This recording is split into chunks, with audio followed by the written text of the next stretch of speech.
tumahimik ka.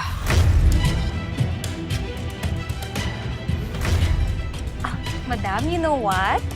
It's payday today. At dahil, sabi ko nga sa'yo, naka-jackpot ako ng mayaman, di ba? Pwede na kitang bayaran sa lahat ng utang ko sa'yo.